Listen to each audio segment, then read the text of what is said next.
You know, I'm hearing reports that he said Tony Bellew won the lottery and that doesn't happen twice. I remember his words before the first fight. Let's not forget them. I am going to leave Tony Bellew comatose within 2 rounds. Tony Bellew is getting dealt with very quickly and very painfully. He told all the Scousers, if you believe in Tony Bellew, bet all your money on Tony Bellew. Well, David, they did, and they made a few quid, as well as I did too. December the 17th, they're going to do it again. And on December the 17th, it's going to be repeat, not revenge. Tony, Get used to hearing that, David. I know you don't like to believe in it, but that's the exact way it's going. Repeat, not revenge.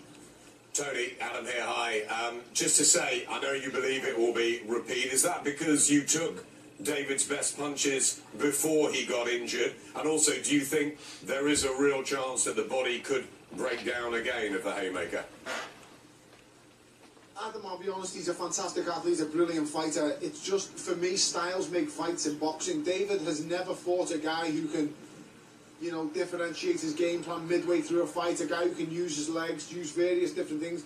99% of the time, David Haye fights guys who stand up straight, hands up, and walk straight at him. I think the only fighter he's faced who does things differently will probably be Vladimir Klitschko. We can see he struggled there. There's always been an excuse in David Haye's career for every loss. You know, for the Carl Thompson fight, it'd come too soon. For the Vladimir Klitschko fight, it was, I've got a sore toe. For the fight with me, it's, you know, my Achilles ruptured. Yes, he did have an injury, Adam, I don't deny that. But ultimately, so did I. I took his best punches in them first 5 rounds. He couldn't get off. He couldn't land clean. He didn't dictate the tempo of the fight. I was never going to win the first 4, 5, 6 rounds of this fight. You know, I had it 3-2 to him after 5 rounds. Fair play to him. He was doing what he was doing. But let's remember this, there was only going to be one man who was going to tie down the stretch, and that was never going to be the fat boy.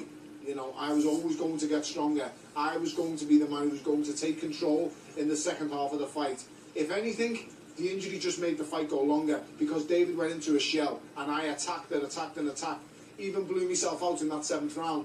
That will not happen again. David will be more adventurous. David will attack. David will bring it. And bringing it the way he will bring it will leave him asleep. I will end David Haye's career, Adam, I really will. I know you're very close to your family, talking at times about when you hang the gloves up, when retirement will come. If you win, if you beat David again on December the 17th, will you have one more and maybe aim for a world heavyweight title? Obviously, we think not Anthony Joshua, but someone like a Joe Parker. To be honest, Adam, right now, and the only thing I've been thinking about is my family. I've just buried my brother-in-law recently, Ashley Roberts, and a beautiful, great man, you know, a loving father, and nothing else really matters right now. All that matters, this is another fight. I will beat David Haye again, and then I will sit down with my family. This could be the last one. I really don't know, Adam. I can't plan on what's next after him, because ultimately we have to remember this is a very, very dangerous sport. This could be my last fight, Adam. My main first goal is to get home safely to the 3 kids in Rach. That is my primary goal. The second goal is win at all costs. The third is nothing else matters. So I will approach it.